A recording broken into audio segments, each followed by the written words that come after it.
Guys, এই ভিডিওটা কেমন লেগেছে অবশ্যই কমেন্টে জানাবেন। আর আমি ভিডিওটা লং ভিডিওর একটা ক্লিপ দিলাম, মানে কেটে কেটে আপনাদের দেখালাম। তো এই ভিডিওটা কেমন লাগলো আর কেমন হবে অবশ্যই এটা কমেন্টে জানাবেন।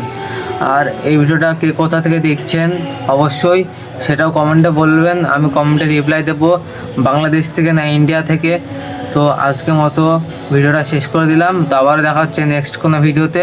তো চলো, টাটা, গুড বাই।